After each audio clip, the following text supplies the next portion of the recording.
Assalamualaikum warahmatullahi wabarakatuh. Innal hamdalillah wassalatu wassalamu ala Rasulillah wa ala alihi wa ashabihi wa mawalah wala haula wala quwata illa billah amma ba'du. Alhamdulillah, ikhwati fillah rahimani wa rahimakumullah.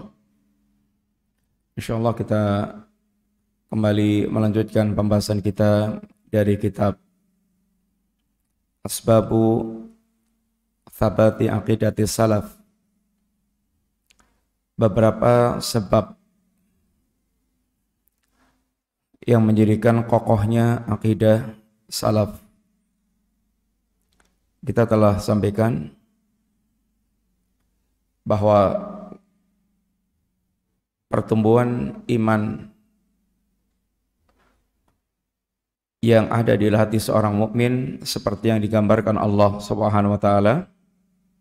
Alam tara kaifa daraballahu mathalan kalimatan thayyibatan kasyajaratin thayyibatin asluha thabitun wa far'uha fis sama tu'ti ukulaha kullahinin bitni rabbiha. Yang penggambaran ini intinya bahwasanya Allah Subhanahu wa taala menggambarkan tentang jika iman itu benar-benar tumbuh di hati seorang hamba, maka keberadaannya seperti kasyajaratin thayyibah, pohon yang bagus, akarnya kuat, batang percabangannya menjulang, dan setiap saat mengeluarkan buah-buahannya.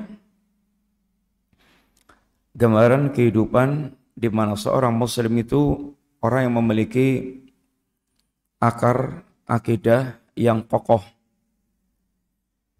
Akidah yang terbentuk dari apa yang diajarkan Allah dan Rasul-Nya yang terangkum dalam arkanul iman, yang terangkum dalam rukun iman. Iman kepada Allah, iman kepada malaikat, kitab, Rasul, hari kiamat, takdir, yang untuk tertanamnya arkanul iman ini membutuhkan waktu sendiri. Satu persatu diajarkan siapa itu Allah, siapa itu malaikat, apa itu kitab, isinya, bagaimana iman kepada Rasul, hari akhir, takdir. Ini membutuhkan waktu yang cukup panjang. Rasulullah SAW 13 tahun menanamkan ajaran ini sehingga betul-betul mengakar dalam hati mereka. Dan itu akan diuji dalam praktek kehidupan keseharian sehingga ketika akar itu betul-betul tumbuh, sehat, eksis, dia telah teruji melawan segala cuaca, segala penyakit, dan tetap akarnya tumbuh bagus. Ini adalah butuh waktu panjang. Ini belajar dan mengamalkan, berilmu dan beramal. Sampai betul-betul kekuatannya itu betul-betul mengakar di hati seorang mukmin. Dan dari situlah akan tumbuh berbagai macam amalan-amalan yang menakjubkan. Amalan-amalan yang bersih, bukan sekedar banyak amal, bukan sekedar kelihatan banyak action, tetapi amal yang bersih dari nifaq, artinya amal yang bersih dari kepalsuan-kepalsuan, dari niat-niat yang buruk, dari keinginan-keinginan yang rusak.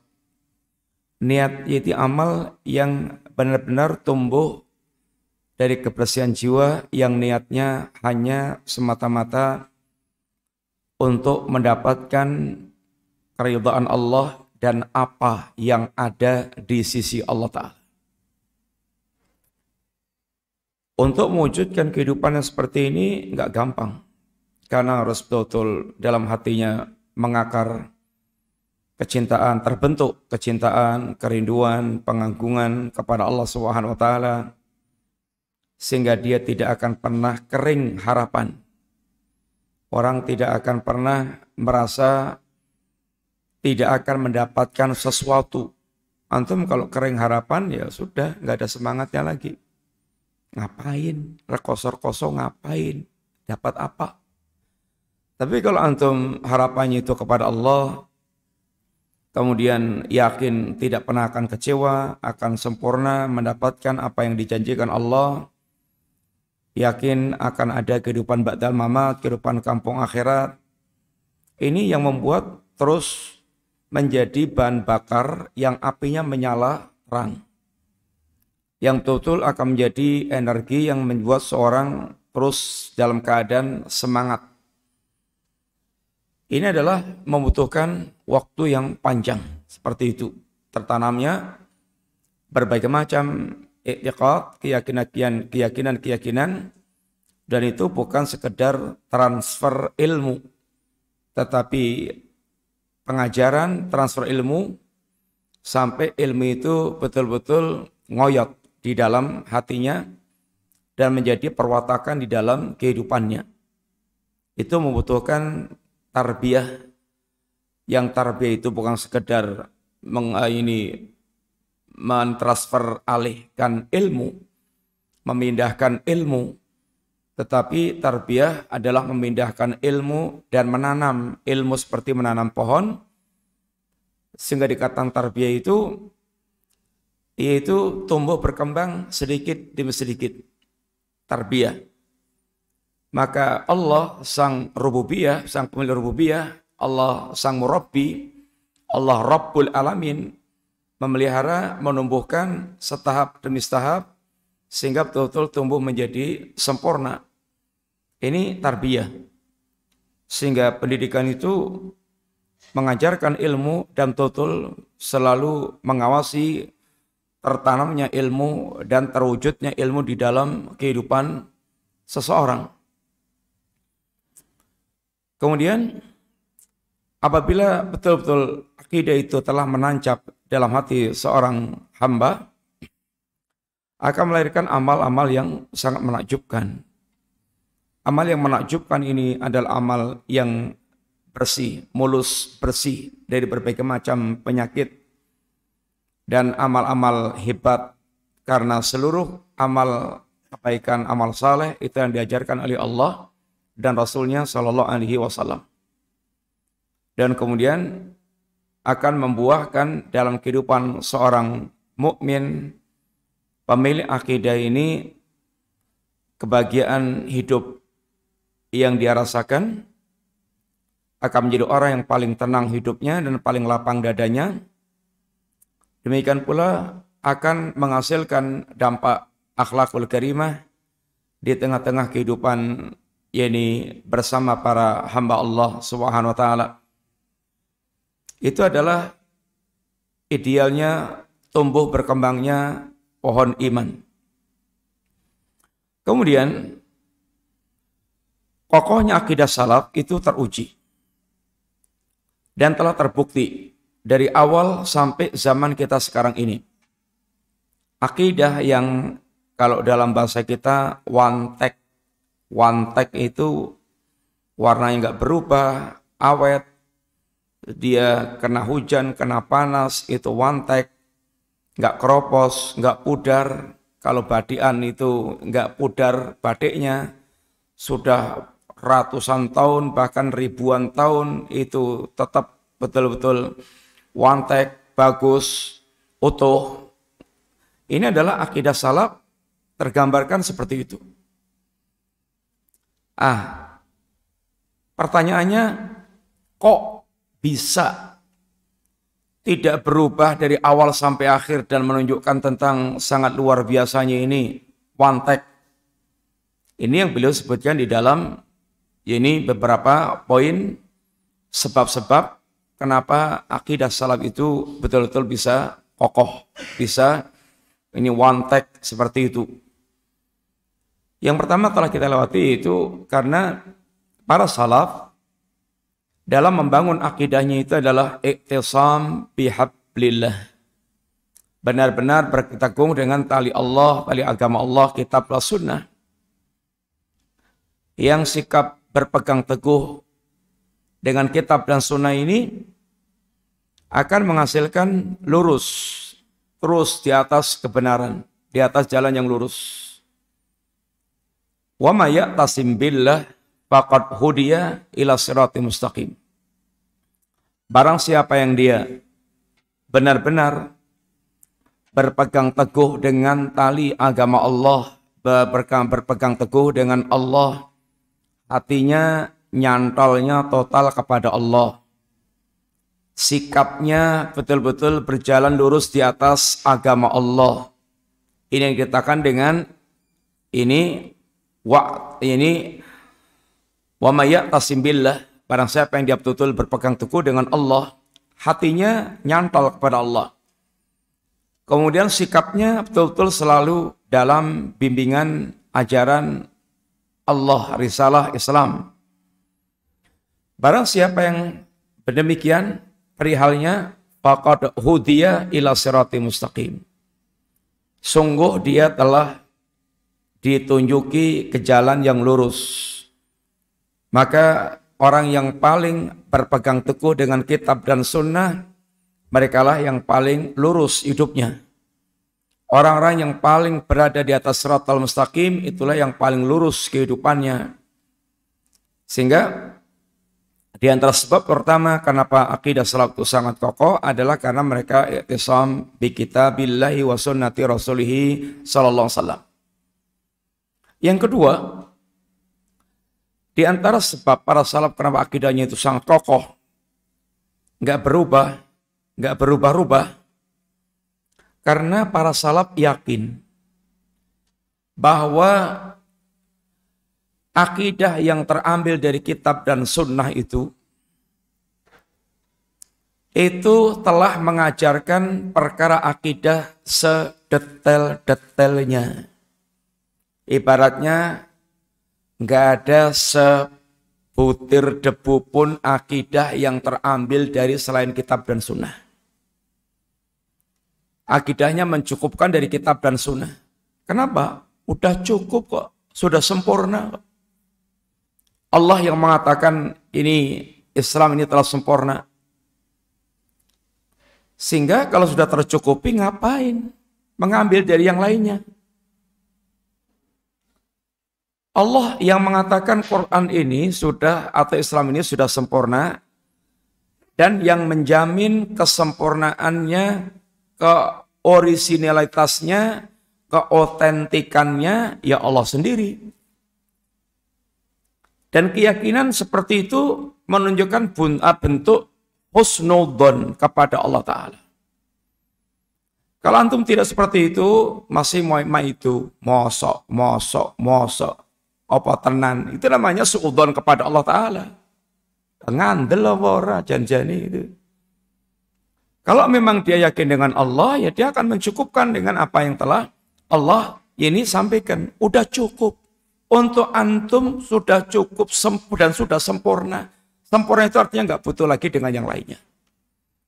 Kalau antum masih gresek-gresek dari yang lainnya, itu artinya belum sempurna. Dan antum artinya tidak yakin dengan Allah yang mengatakan seperti itu.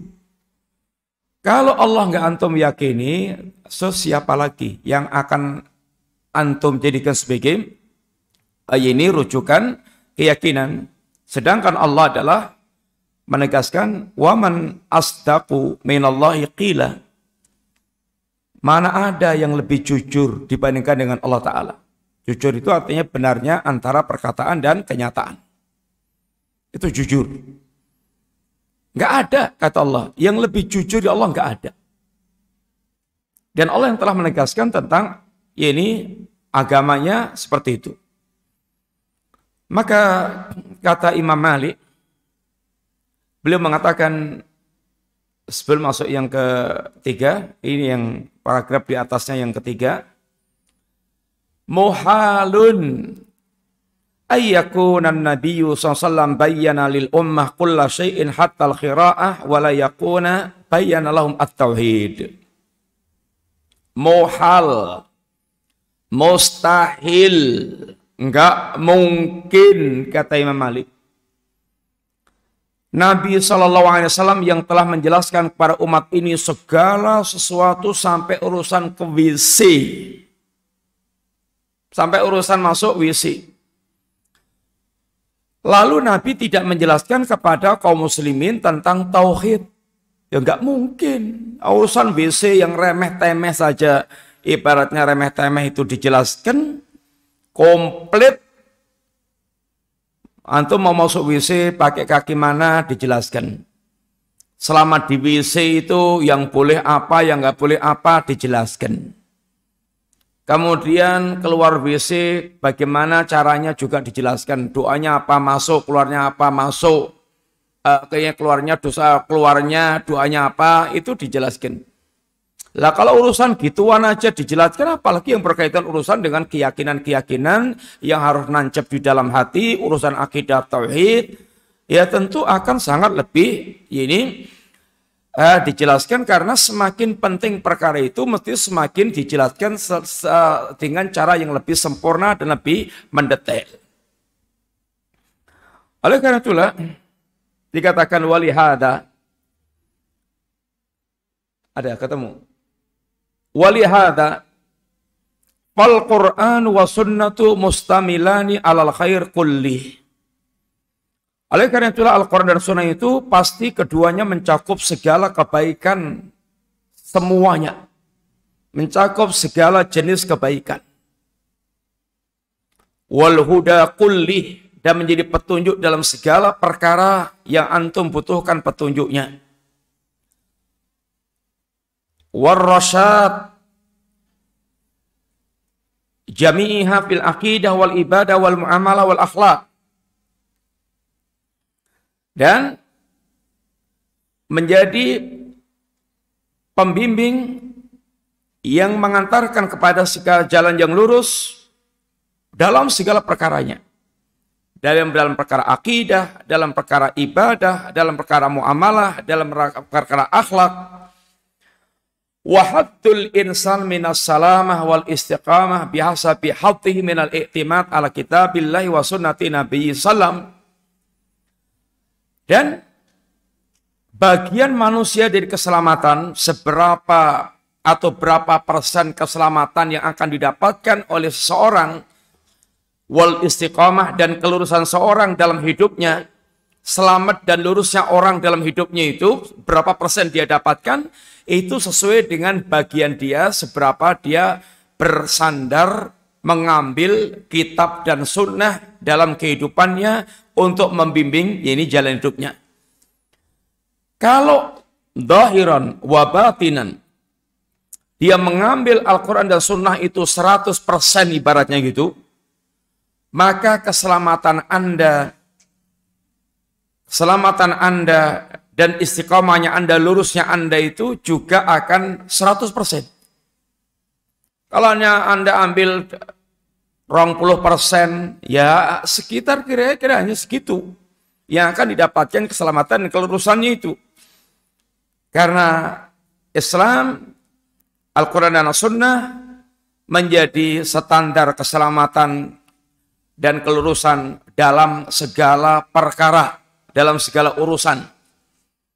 Kama qala Malik rahimahullah ta'ala, sebagaimana kata Malik rahimahullah ta'ala, semoga Allah merahmati beliau, as-sunnatu safinatu Nuh. Sunnah itu, maksudnya sunnah adalah jalan hidupnya Rasulullah, yang di atasnya itu adalah pemandunya adalah Al-Quran dan As-Sunnah. Itu adalah safinatu Nuh, kapal penyelamatnya Nabiullah Nuh. Man raqibaha naja, wa man tarakaha gharaq. Barang siapa dia naik ke kapalnya Nabiullah Nuh, dia akan selamat. Barang siapa yang dia meninggalkannya, dia akan tenggelam. Barang siapa yang nggak mau naik, maka dia akan tenggelam. Demikian pula sunnah, ajaran Rasulullah SAW, Al-Quran dan sunnah. Barang siapa dia mengikutinya, dia akan selamat. Barang siapa yang dia tinggalkannya, maka dia akan celaka, tenggelam dalam kehidupan sesat dan kebinasaan. Sekarang yang ketiga.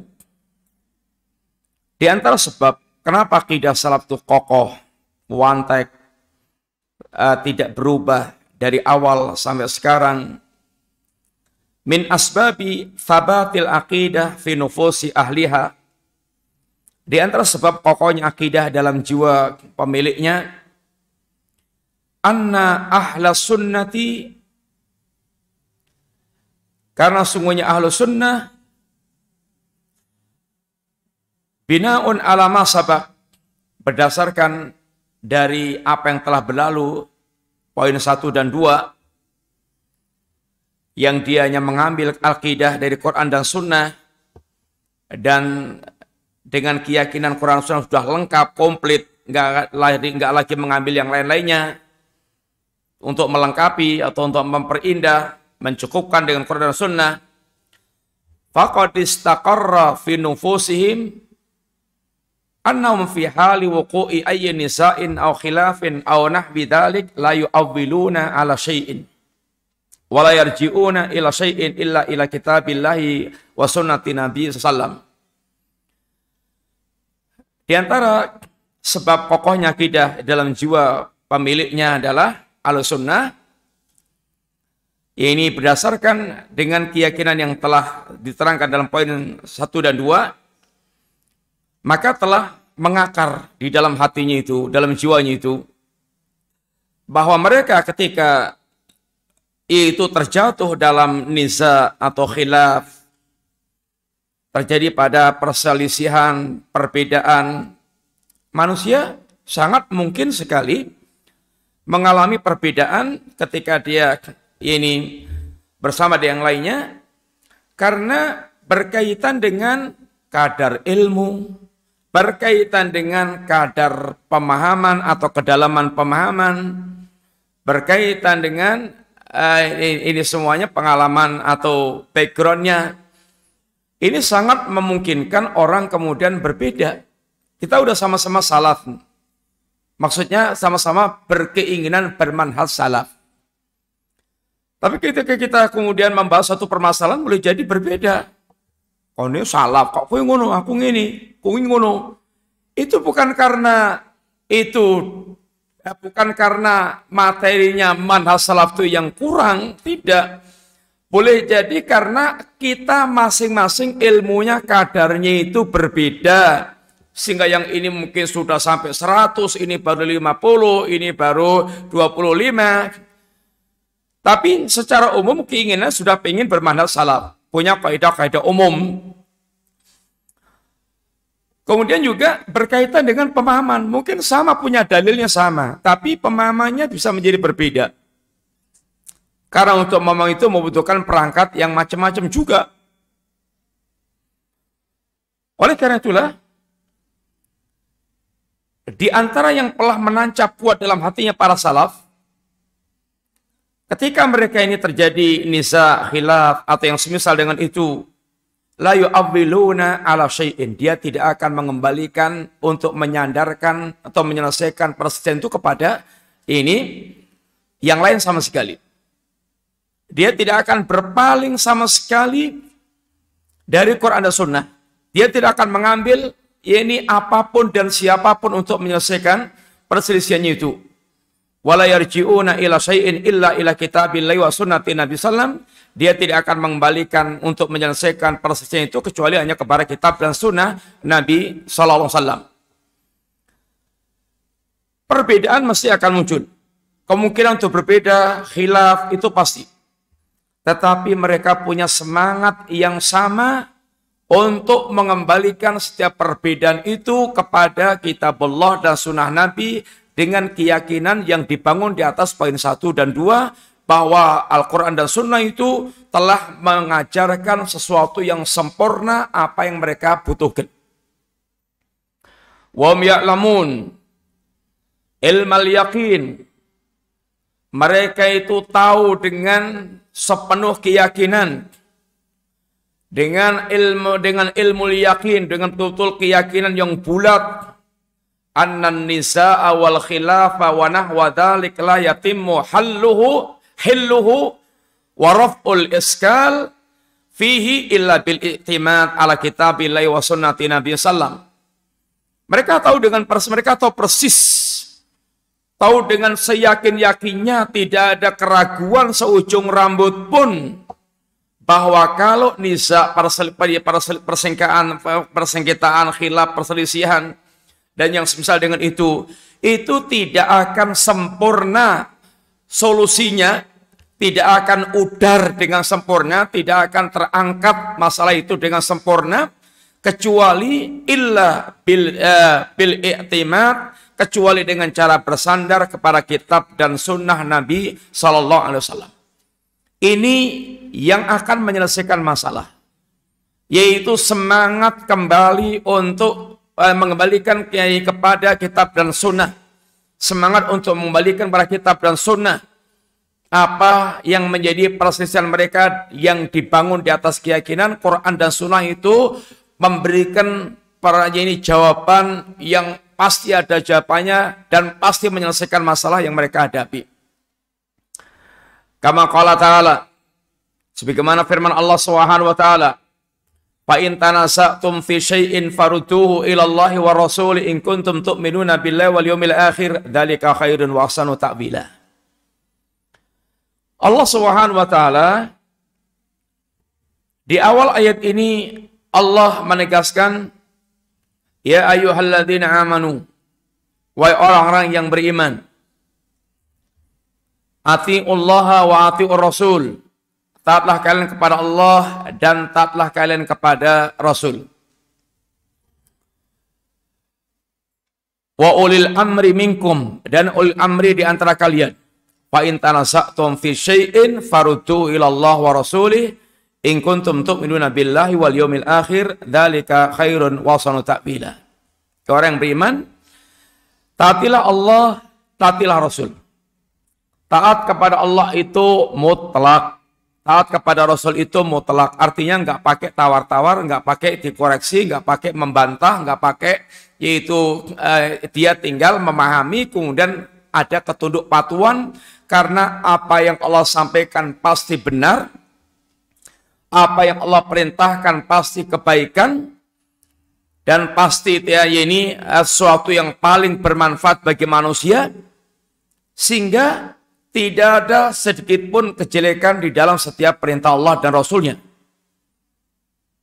Sehingga ketaatan kepada Allah dan Rasulnya itu adalah mutlak. Wa ulil amri minkum, dan taatlah kepada ulil amri di antara kalian. Di sini tidak ada kalimat ati'u, tidak ada kalimat perintah, yaitu taatlah. Yang para ulama menjelaskan bahwa ketaatan kepada ulil amri adalah muqayyad, yaitu bersyarat. Apabila ketaatannya tidak menyelisih ketaatan kepada Allah dan Rasulnya. Dan ketika perintahnya itu menyelisih Allah dan Rasulnya, tidak ada ketaatan kepada ulil amri. Tetapi ketidaktaatan itu bukan berarti memberontak. Beda lagi. Beda lagi pembahasannya. Kalau ketaatan itu wajib hanya kepada Allah dan Rasulnya, bahkan orang tua kita pun tidak boleh kita taati ketika menyelisih Allah dan Rasulnya. Tetapi memberontak pada penguasa itu berbeda dengan tidak mentaati kepada penguasa dalam hal yang perintahnya menyelisih Allah dan Rasulnya. Fa in tanasa'tum fi syai'in, kalau kalian berselisih dalam suatu perkara, ini fi syai'in bentuknya syai' nakirah. Ini yang memberikan yufidul umum, memberikan faedah keumuman. Perselisihan apapun. Perselisihan apapun. Maka kembalikan kepada Al-Quran dan As-Sunnah. Walaupun termasuk dalam urusan perkara dunia pun ya secara implisit ya kita diwajibkan mengembalikan Al-Quran dan Sunnah. Dan di masa urusan dunia suruh kembali ke Al-Quran dan Sunnah, ya iya. Syekh Utsaimin pernah membawakan kisah ada orang pengen yaitu mungkin melecehkan Quran dan Sunnah atau ingin menjebak seorang muslim. Sekarang terangkan kepada saya tata cara membuat roti. Carikan ayatnya, carikan hadisnya, bicaranya gaya roti. Di ayat berapa, Quran surat apa, ayat berapa, gimana terusan? Ada nggak ayat tentang membuat lento atau umpamanya? Maka si muslim ini yaitu manggil pakar ini roti. Suruh ngajari gimana cara membuat roti. Saya pengen dari Qur'annya, sunnah Qur'annya mana? Atau dari ajaran Qur'annya mana? Ya ini, dipanggilkan pakar untuk membuatkan roti itu. Qur'annya yang mengatakan, fas'alu ahla dzikri in kuntum la ta'lamun. Kalau kamu memang nggak tahu, itu tanya kepada ahlinya. Ini ahlinya yang buat roti ini. Al-Quran ngarahkan kita begitu. Maka yang penjelasan Quran, baik itu nassan atau isyaratan, secara nas maupun secara isyarat, itu memberikan semuanya apa yang kita ini butuhkan. Kembalikan kepada Allah dan Rasulnya. Waktu masih hidup Rasulullah SAW, kembali kepada Allah dan Rasulnya, kembali kepada Al-Quran, dan kembali kepada Rasulullah, ya kepada Nabi, kembali kepada beliau, tanya kepada beliau. Ketika Nabi telah wafat, ya kembali kepada Allah dan itu adalah kitabullah Al-Quran, kembali kepada Rasul, yaitu kepada sunnah Nabi SAW. In kuntum tu'minuna billah, itu kalau kalian beriman kepada Allah. Artinya, semangat untuk kembali kepada Allah dan Rasulnya, Quran dan sunnah itu berkaitan dengan kadar iman. Kalau imannya itu semakin sempurna semangatnya untuk kembali kepada Quran dan Sunnah. Kalau imannya semakin tipis, semakin hilang, semakin kecil semangat untuk kembali kepada Quran dan Sunnah. In kuntum tu'minuna billahi wal yawmil akhir. Sehingga berkaitan keimanan dia kepada Allah dan yaumul akhir. Dzalika khairun wa ahsanu ta'wila, mengembalikan kepada Quran Sunnah itu adalah hasilnya itu pasti lebih baik. Yang demikian itu adalah perkara yang ini baik, lebih baik bagi kalian, akibat akhirnya adalah lebih baik bagi kalian. Ayat ini mengajarkan kepada kita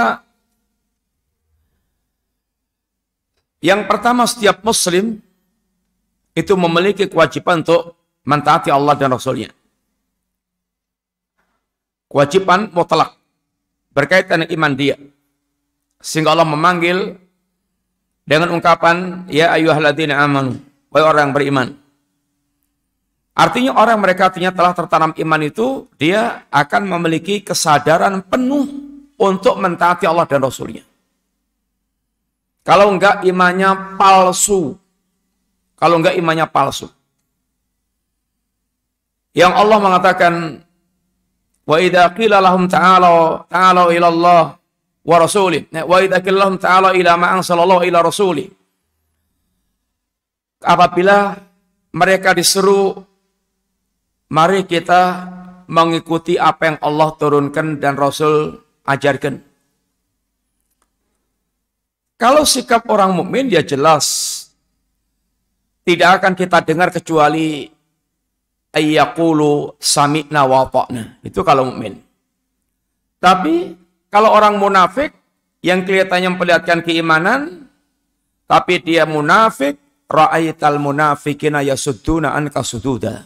Anda akan lihat orang-orang munafik itu dia akan menghalangi dengan sekeras-kerasnya upaya untuk kembali kepada Al-Quran dan As-Sunnah. Kemudian,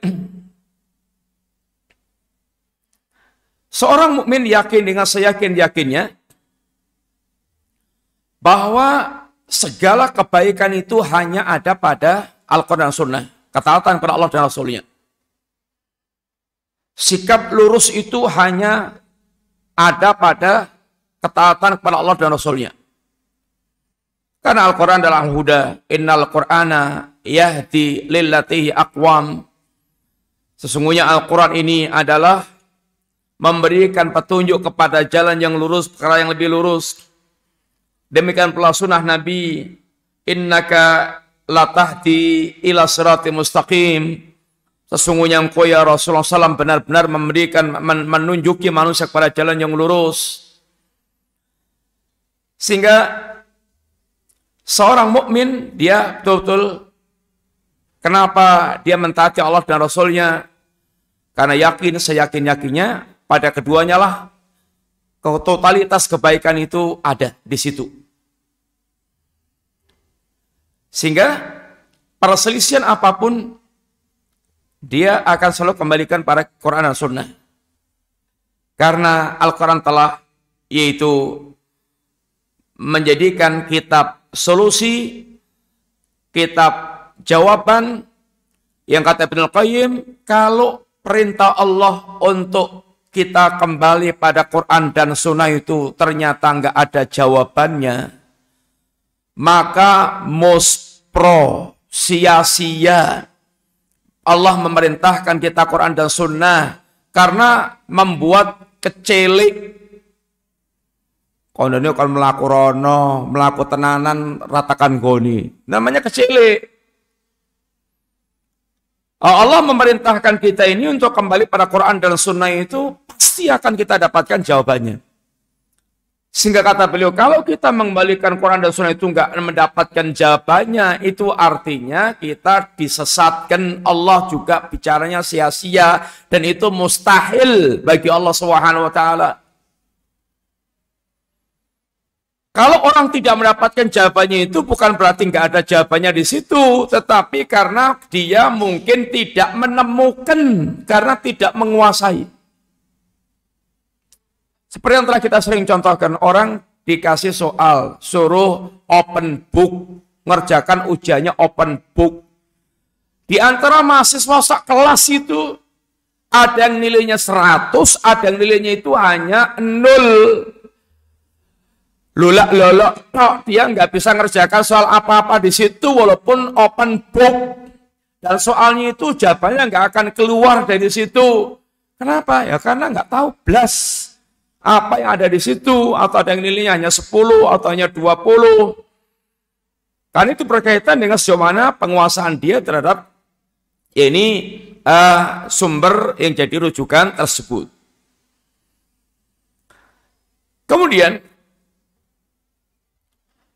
mengambil pendapat yang jelas-jelas menyelisih kitab dan sunnah, atau kembali kepada ulama sehingga tidak semangat kembali kepada Quran dan sunnah, mencukupkan hanya kembali kepada manusia dan tidak mau tahu tentang dalilnya tentang suatu amalan itu, ini bisa masuk dalam jebakan menjadikan para ulama sebagai rahib atau kiai-kiai menjadi rahib. Ini menjadi arbab min dunillah, menjadi rob-rob selain Allah Ta'ala. Yang Allah mengatakan tentang orang Yahudi dan Nasrani, ittakhadhu ahbarahum wa ruhbarahum arbaba min dunillah. Mereka telah menjadikan para ulama dan para pendeta mereka menjadi rob-rob selain Allah Ta'ala. Ini mentaati dalam perkara yang menyelisih kitab Allah, Al-Quranul Karim, dan sunnah Rasulullah Sallallahu Alaihi Wasallam. Ikhwanibillah,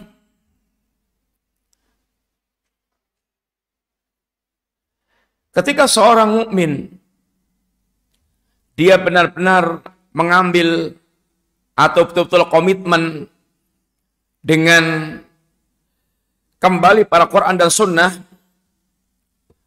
maka setiap masalah dia pasti akan ada solusinya. Setiap masalah yang akan dihadapi pasti akan dia mendapatkan solusinya. Dan ini merupakan bagian bentuk tuntutan keimanan, atau mengembalikan pada Quran Sunnah merupakan tuntutan daripada keimanan. Yang tidak ada semangat atau tidak mau merujuk kembali pada Quran Sunnah, itu hanya akan menjadikan atau menjadikan alamat ini ketiadaan iman mereka atau tipisnya iman mereka. Jadi tergantung, kalau dia punya semangat besar, semakin sempurna imannya, semakin sempurna semangatnya. Semakin tipis imannya, semakin tipis pula semangatnya. Dan semakin tidak ada imannya, semakin gak ada lagi juga. Ini semangatnya untuk kembali pada Quran dan Sunnah.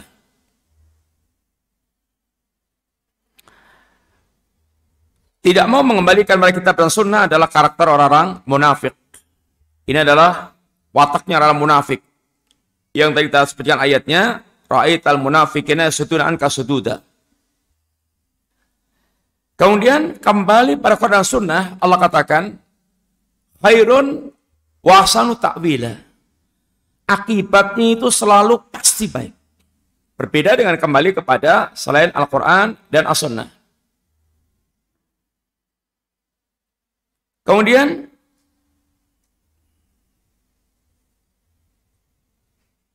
orang yang mereka betul-betul memiliki semangat untuk kembali pada Quran dan Sunnah, itu akan membuahkan hilangnya perselisihan. Ketika orang tidak mau kembali kepada Quran dan Sunnah, itu nggak akan hilang perselisihan. Terus akan tumbuh berkembang terus. Tapi ketika orang itu mau membalikan Quran dan Sunnah, sehingga dia mendapatkan jawabannya, selesai perselisihan. Tapi kalau nggak mau, itu tidak akan pernah selesai perselisihan. Karena manusia ini tidak akan pernah ridha untuk menerima keputusan kecuali yang dia telah ridha kepada Allah dan Rasulnya. Yang kita punya slogan, raditu billahi rabba wa bil islami dina wa bi muhammadin nabiyya wa rasulah. Maka kalau perselisihan itu tidak dikembalikan pada Quran dan Sunnah, itu tidak akan pernah bisa putus perselisihan itu, karena orang tidak akan pernah ridha kecuali kepada kitab dan sunnah itu sendiri. Kemudian semangat untuk kembali pada kitab dan sunnah itu akan, yaitu menghilangkan fenomena taklid. Akan menghilangkan fenomena taklid.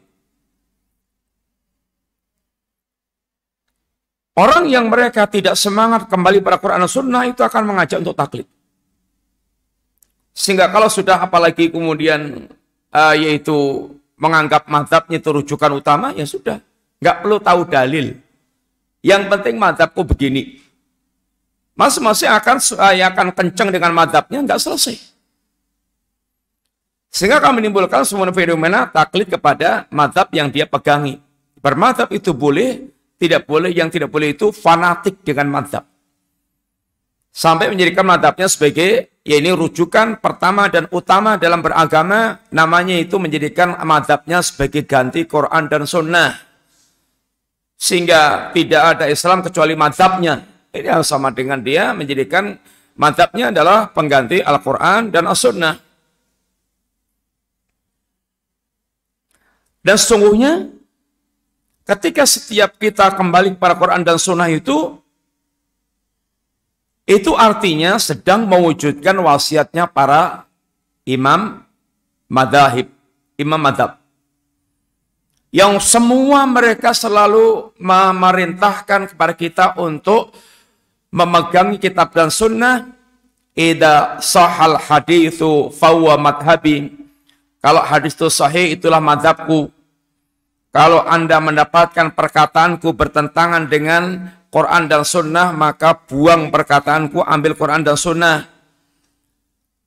Dan para ulama Imam Abu Hanifah diantaranya bahkan mengatakan haram mengambil pendapatku, sedangkan dia nggak tahu aku mengambil dari sumber yang mana, dari dalil yang mana.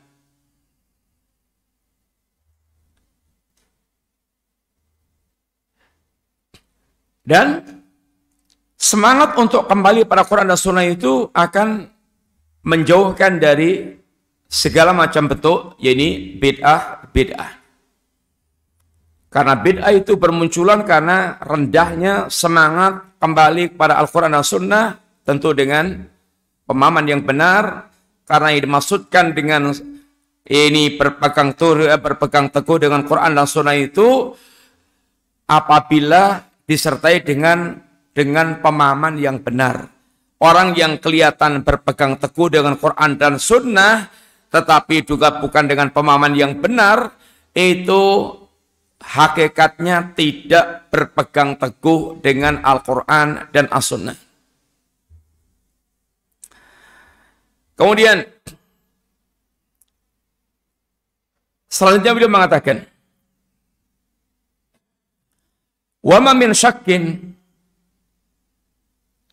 anna man kana hadha sya'nu mu'awwilan fil umur allati qad yaqa'u fiha khilafun bainan nas ala kitabi rabbi wa sunnati nabiyyi alaihi salatu wassalam fa inna halifahu ats-tsabat was-salama wa adam al-ittirab wa adamul ittirab wa tadabdab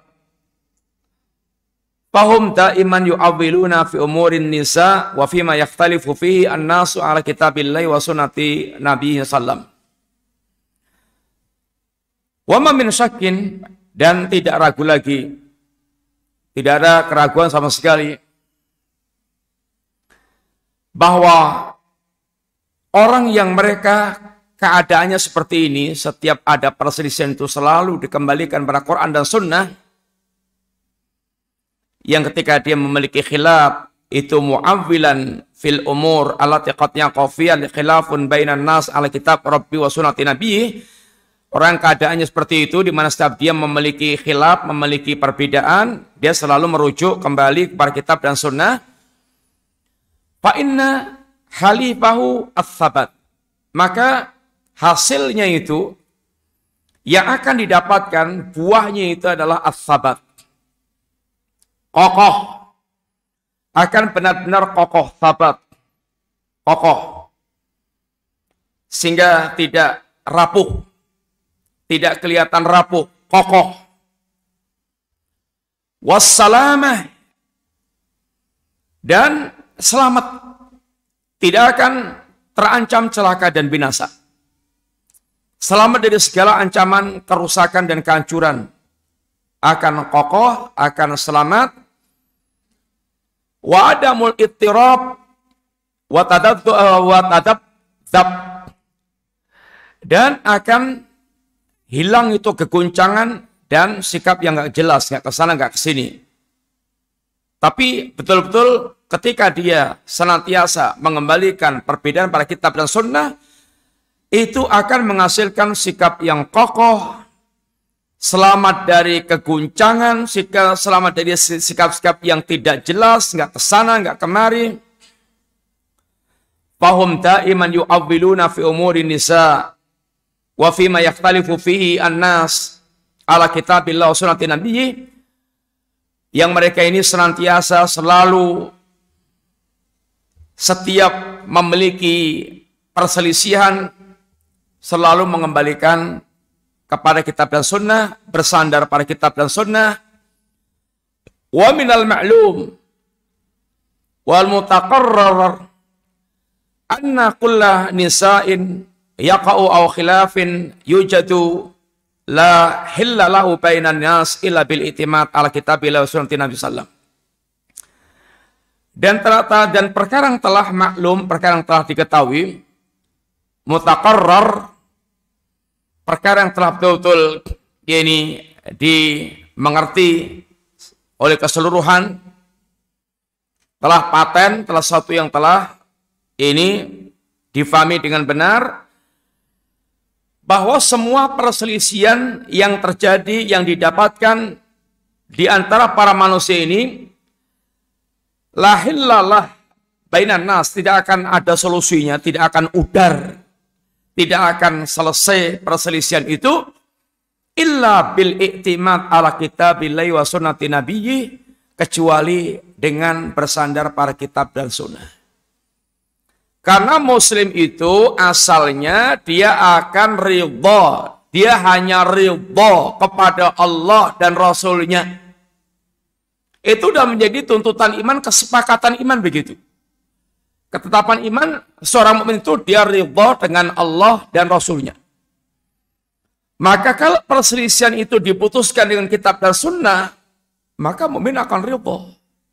Tapi kalau bukan dengan kitab dan sunnah, ya orang tidak akan ridha. Karena pemutus perkara ini tidak diyakini sempurna dan tidak diyakini sebagai hak paten pemilik, yakni kesempurnaan sebagai makhluk. Kalau Allah dan Rasulnya, kita ridha Allah adalah zat yang maha sempurna. Rasul adalah kita ridha Nabi manusia terbaik yang Allah jadikan utusan untuk ke tengah-tengah kita, mengajarkan, meneladani, menyelesaikan masalah, sehingga kita semuanya akan ridha dengan ini Allah dan Rasulnya. Sehingga perselisihan itu akan selesai kalau dikembalikan pada Quran dan Sunnah. Li'annal ara mutabayinatun. Kalau kita mengembalikan perselisihan kepada selain Quran dan Sunnah, kepada pendapat-pendapat manusia, pendapat-pendapat manusia itu mutabayinah, beda-beda. Beda-beda. Sehingga sering orang dihadapkan kepada satu masalah, antum minta pendapat kepada 10 orang, beda semua pendapatnya itu. Beda. Sehingga tidak akan memutuskan, tidak akan bisa memberikan keputusan yang betul-betul menyelesaikan masalah mereka. Wal uqula mukhtalifah. Akal manusia pun juga beragam. Akalnya orang yang IQ-nya di atas 200 beda dengan akal orang IQ-nya itu lelet. Yang akalnya itu SD lulus. Ya sirai podo, ireng rambutnya ketel. Tapi nek kon mikir yang ini kecepatannya itu 100 km per jam, ini kecepatannya itu 5 menit per 5 atau 1 kilo per jam. Satu loadingnya itu sewi nih, ngentake waktu.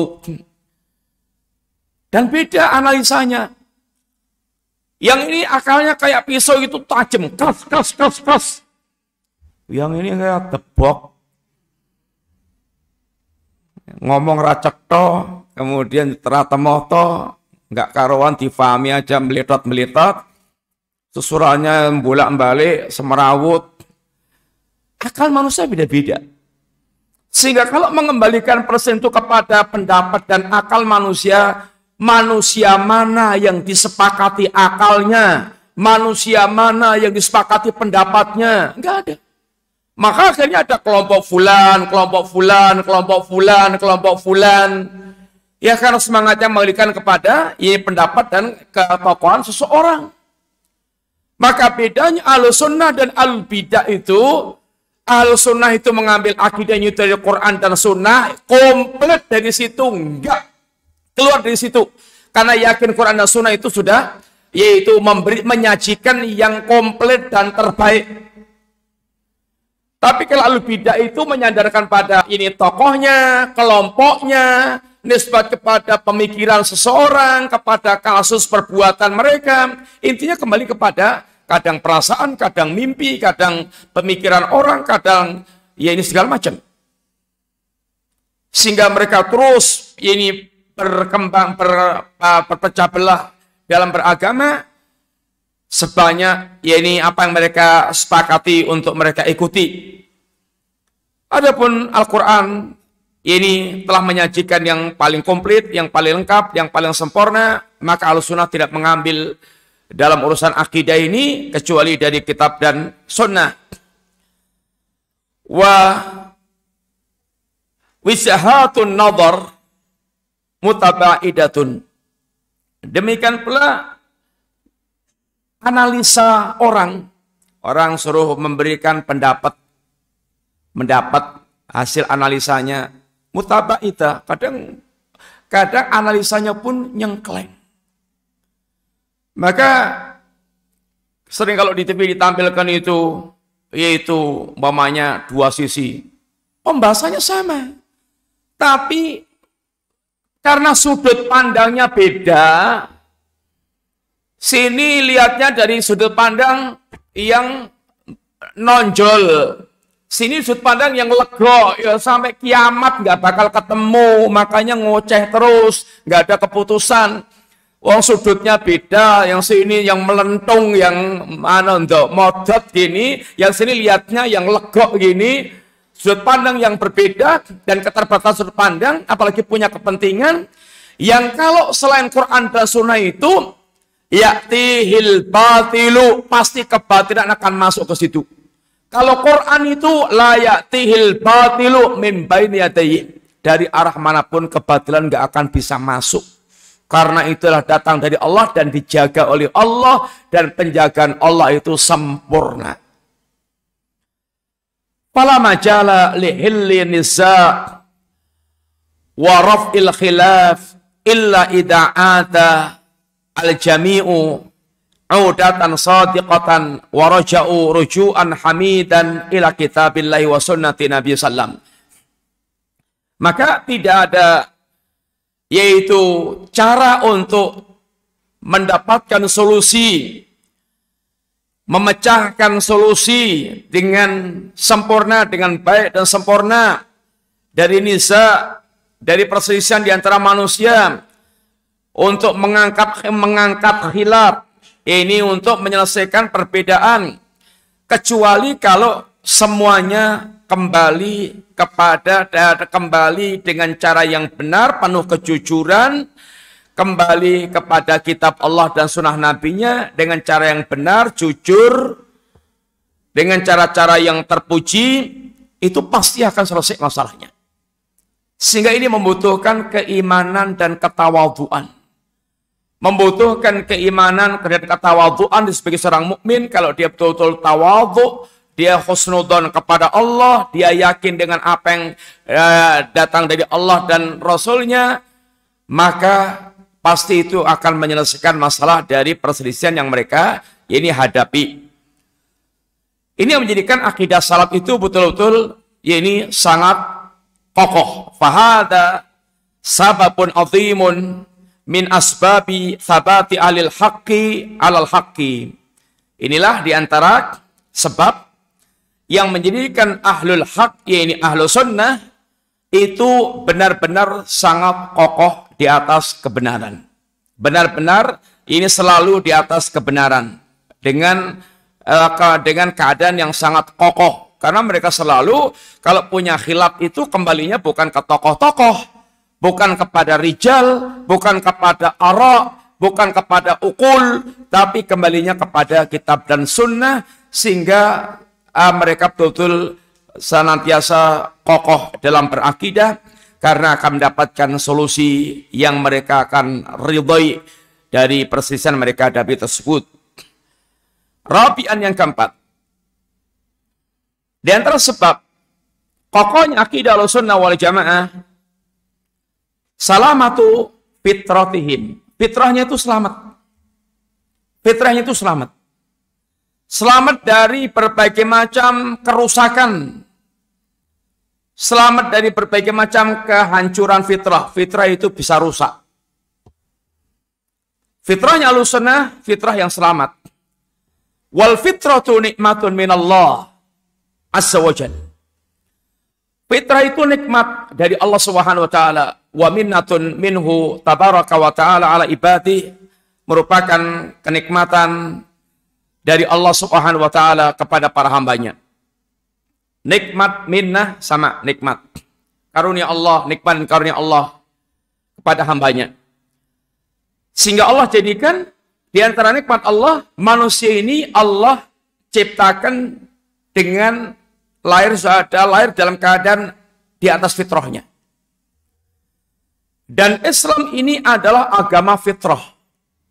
Sehingga kalau Anda belajar agama dengan benar, Anda sampaikan agama kepada manusia dengan cara yang benar, dan Anda sampaikan agama kepada orang fitrahnya masih lurus, itu akan sangat gampang diterima, bleng, sangat gampang. Antum kalau mendakwakan Islam apa adanya, maksudnya itu apa adanya itu dengan pemahaman yang benar, kepada siapapun kalau fitrahnya masih lurus itu gampang diterima. Walaupun kepada orang gunung, kepada orang kampung pung, yang nggak sekolah, nggak pernah sekolah di mana-mana. Yang dibutuhkan tinggal Anda bagaimana membangun komunikasi yang gampang diterima. Tapi kalau materinya itu betul-betul antum sajikan, kalau materinya itu sesuatu yang sudah cocok dengan fitrah mereka, tinggal antum menyajikannya itu dengan cara yang pas kepada mereka. Antum sampaikan, umpamanya Islam yang bagus ini dengan bahasa yang tidak mereka pahami, ya angel ditampo. Bukan karena fitrahnya menolak, orang mudeng mas. Sehingga ngomong apa itu nggak ditangkap, yang menjadikan dia nggak bisa domblong tok, itu bukan karena fitrahnya menolak, tapi karena nggak mudeng bahasanya. Atau disampaikan dengan cara kemelotak. Ya ini nggak karuan ngomongnya itu, berungkal-berungkalan. Bukan fitrahnya menolak, tapi membuat bunda secara menyampaikannya itu menjadikan nggak nyaman untuk diterima. Sehingga tinggal Anda mempersiapkan bahasa yang bagus, cara berkomunikasi yang tepat. Kalau materinya itu sudah, ya ini fitrahnya manusia bakal nerima dengan baik. Beda dengan ajaran bid'ah. Itu fitrahnya kami, walaupun dengan bahasa walus, gampang, apik, fitrahnya nggak bisa menerima. Mosok dadi wong Islam maca sewengi ping 1500. Itu fitrahnya aja nggak bisa nerima. Ya marai mati no agama kayak gini. Itu akan fitrahnya pun menolak. Agama ngrekasane wong urip. Itu fitrahnya pun sebetulnya menolak. Hanya mungkin karena kepaksa, karena mungkin ada tipuan-tipuan, ada segala macam, itu kadang-kadang orang jadi menerima karena ini bukan faktor fitrah, tapi faktor yang lainnya. Tapi Islam sendiri agama yang Allah ya ini jadikan agama yang sesuai dengan fitrah manusia. Dan manusia itu selama fitrahnya itu belum rusak, itu sangat gampang menerima agama Allah Ta'ala. Wa jalla wa ala tafaddala ala ibadi wa manna alihim bi an khalaqahum jami'an alal fitrati, jami'ahum alal fitrati. Dan Allah Subhanahu wa taala telah menganugerahkan kepada para hambanya, di mana Allah menciptakan mereka semuanya di atas fitrah. Semua manusia yang dilahirkan di atas fitrah. Kullu mauludin yulatu alal fitrah fa'abawahu yuhawwidanihi aw yunassiranihi aw yumajjisanihi. Semua yang terlahir itu terlahir di atas fitrah. Hanya fitrah ini bisa rusak. Lingkungan pertama yang merusak adalah keluarga. Kalau orang tuanya ini sudah menyimpang, sudah bengkok, sudah jadi kalen bengkok, maka ini nanti juga akan mengalir bengkok di tengah-tengah keluarga karena lingkungan. Karena lingkungan. Lingkungan pertama adalah keluarga. Pendidik pertama yang membentuk itu, yang membentuk pertama anak itu keluarga. Maka kalau keluarga ini sudah bengkok, maka dia akan kemudian ini bengkok. Kecuali yang dijaga oleh Allah Subhanahu wa taala. Illa marhimah rabbuh. Maka orang tuanya menjadikan dia Yahudi atau Nasrani atau Majusi. Fakhalaqahum alal fitrah. Mereka Allah ciptakan di atas fitrah. Wa ahlu sunnati baqiyat fitratuhum salimatan lam tataghayyar. Ahlu sunnah, mereka fitrahnya masih lurus, masih selamat, masih lenceng, tidak berubah. Sehingga fitrahnya mereka ya ini belum rusak, sehingga mengimani arkanul iman itu sangat gampang. Mengimani Quran yang mengatakan Allah istiwa di atas arsy itu gampang banget, nggak pakai kemudian nolak-nolak. Ra mungkin Gusti Allah kok istiwa di atas arsy. Oh, ini Quran ya, ra mungkin gimana? Terus mungkinnya gimana? Yang mungkin itu begini-begini. Lah Gusti Allah itu kamu lebih tahu daripada Allah atau kamu yang lebih tahu tentang Allah? Oh Allah nerangkan, oh kamu bantah, kemudian kamu gambarkan sendiri. Gusti Allah itu gaweanmu apa? Allah yang lebih tahu tentang dirinya, nerangkan tentang dirinya. Orang kalau fitrahnya masih lurus, masih lenceng, akan sangat gampang menerima. Ya ini apa yang Allah sampaikan. Allah itu istiwa di atas arsy, istiwanya Allah itu nggak sama dengan makhluk, sangat gampang. Dan itu akan bermanfaat bagi jiwa manusia. Bagaimana muncul pengagungan kepada Allah Subhanahu wa taala. Kalau mereka mengingkari Allah melihat, Allah mendengar, Allah nggak melihat, Allah nggak mendengar. Lah terus munculnya pengagungan bagaimana kepada Allah Ta'ala? Kalau mereka tolak nama dan sifat Allah Subhanahu wa taala, maka fitrah itu selama dia masih lurus akan sangat gampang menerima apa yang datang dari Allah Subhanahu wa taala. Ahlussunnah fitrahnya masih lurus, maka mereka ini sangat gampang menerima apa yang datang dari Allah dan Rasulnya. Hafadhahallahu lahum minat taghayyur wa tabaddul wal inkhiraf. Yang Allah telah menjaga Ahlussunnah dari perubahan-perubahan, penyimpangan-penyimpangan, wa baqiyatun nas talawwathat fitratuhum. Sedangkan selain ahlu sunnah, fitrah mereka telah berubah, telah rusak, mengalami kerusakan fitrah mereka itu. Walahiqaha minal inkhirab ma lahiqaha. Maka ketika fitrah mereka telah menyimpang, telah rusak, dia pun akan mendapatkan berbagai macam penyimpangan sesuai dengan yang dia temui. Kalau ketemunya setan-setan yang banyak atau setan profesor, ya penyimpangannya tambah julek, tambah ya ini jauh banget. Kalau ketemunya setan masih cepede-cepede, ya kemudian penyimpangannya agak sedikit. Tergantung dia ketemu siapa, setannya itu, setan manungso dan setan yaitu jin. Kalau ketemunya setan hanya juara tingkat RT gitu aja, ya beda dengan setan yang juara tingkat nasional, yang ngajarinya itu bisa lebih canggih untuk sesatnya itu. Baina muqil wal mustakfir, tergantung sedikit banyak sesatnya itu tergantung ketemu setan yang bagaimana, sehingga dirusak. Manusia itu rusaknya pertama tadi apa? Lingkungan yang merusak, yang kedua setan. Di sini yang Allah sebutkan dalam hadis qudsi yang dibawakan di sini wa fil haditsil qudsi yaqulullahu ta'ala khalaqtu ibadi hunafa kulluhum, aku ciptakan hambaku semuanya adalah hunafa, kullahum, semuanya hamba Allah, kulluhum, semua hamba Allah adalah hunafa, yaitu di atas fitrah, di atas ini kelurusan, hanif. Hanif itu condong kepada kebenaran dan berpaling dari kebatilan. Wa innahum atathumus syayatin fastalathum an dinihim. Kemudian mereka setan-setan ini mendatangi para hamba Allah Ta'ala. Setan-setan ini lalu mendatangi hamba Allah yang tadinya lurus, yang hanif. Untuk apa? Fastalathum an dinihim, untuk menyesatkan dari agama mereka. Maka faktor kedua yang akan merusak manusia adalah setan.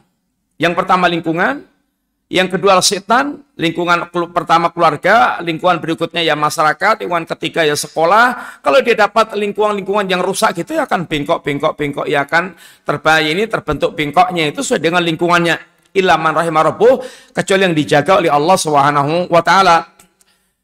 Yang kedua setan. Setan yang akan merusak manusia, dan setan manusia dan jin ya akan kerjasama. Zukhrufal qawli ghurura yuhi, yani zukhrufal qawli ghurura, setan manusia dan jin akan saling mewahyukan satu dengan yang lainnya dengan ya ini omongan-omongan yang kelihatan bagus tapi penuh dengan tipuan.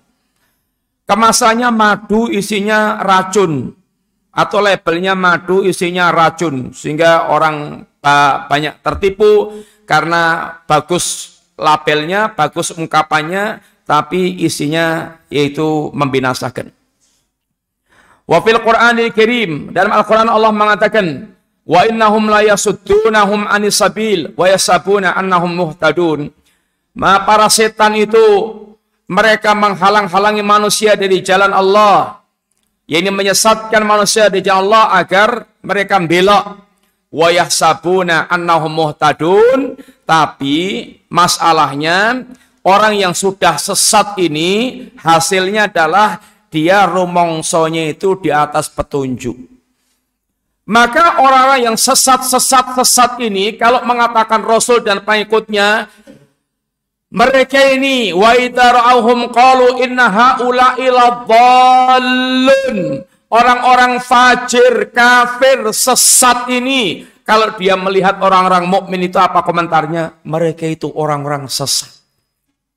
Sehingga yang sesat ini mereka mengatakan Rasul dan pengikutnya yang lurus itu mereka sesat. Mereka orang-orang yang akalnya itu rusak, melihat Rasul yang akalnya lurus itu dikatakan majnun. Dasar wong edan. Padahal mereka yang gila sendiri. Wong mereka Gusti Allahnya itu tetelan kormo. Gusti Allahnya itu watu yang dienteng, dieneng-eneng ke sana kemari, dibawa sana kemari. Watunya hilang ya berarti Tuhannya hilang, golek lagi, golek batu lagi untuk disembah lagi. Yang biasanya orang-orang yang sesat ini baru sadar dia itu sesat, bengkok akalnya, itu ketika sudah mendapatkan petunjuk Islam, sehingga sering para sahabat cerita tentang kesesatannya dulu. Biyen itu dia bagaimana sesatnya sehingga baru tergambarkan ketika dia masuk Islam. Tapi dulu waktu dia sesat itu, ya dia bisa mengatakan kepada Rasul, ya orang yang sesat dan akalnya rusak, gila, majnun, padahal dianya yang sesat dan yang majnun. Fasyaitanu wa junduhu sarafun nasa wa harrafuhum an fitrihim. Syaitan dan pasukannya memalingkan manusia dan menyimpangkan manusia dari fitrah-fitrah mereka. Walihada fa inna min asbabi thabat ayajtahidal insanu fil muhafadhati ala isalamati fitrihi. Oleh karena itulah di antara sebab-sebab untuk memiliki kekokohan, keteguhan, akidah yang kokoh, hendaknya manusia itu dia berusaha sekuat-kuatnya, bersungguh-sungguh dalam memelihara dirinya di atas fitrahnya. Kalau dia fitrahnya selamat, dia akan lurus berjalan di atas agamanya, yaitu dengan keselamatan fitrahnya tersebut. Wasalamatul fitrah murtabita, sebagaimana ayat Allah, fitratallahi lati fataran nasa 'alaiha. Itulah fitrah Allah yang Allah fitrahkan, yang Allah ciptakan manusia di atas fitrah itu, di atas fitrah kecenderungan kepada agama yang lurus.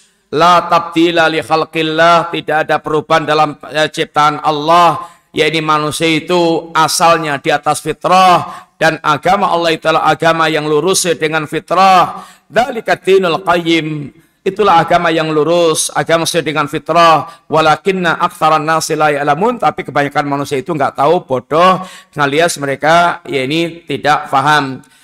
Sedangkan wasalamatul fitrah murtabitatun bisalamatil masdar. Selamatnya fitrah itu sangat berkaitan dengan selamatnya sumber pengambilan akidah.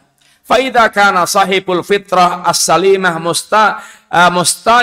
mustanidan wa mu'tamidan ala kitabi rabbi wa sunnati nabiyyi alaihi salatu wassalam, fa inna fitratahu la tatabaddal. Kalau manusia, kalau pemilik fitrah ini yang selamat ini, dia senantiasa bersandar kepada kitab dan sunnah nabinya, kitabullah dan sunnah nabinya, maka fitrahnya itu tidak akan berubah. Fitrahnya itu ya ini tidak akan rusak, tidak akan berubah. Wa in sallama fitratahu lil ahwa al murdiyah wasyubahat al mufsidah wal ara al munharifah wa takallufat al ba'idah wa nahwi dzalika in harafat fitratuhu. Kalau fitrahnya itu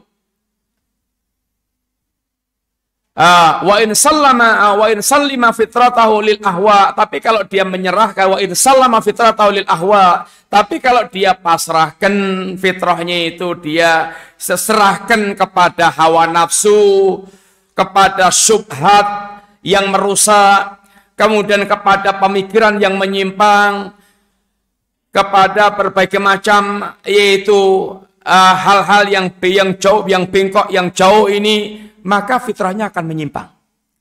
Jadi kalau fitrahnya itu dia serahkan kepada Quran dan Sunnah, artinya belajar, dia berjalan di atas wahyu, itu fitrahnya akan lurus, tidak berubah, akan betul-betul wantek asli.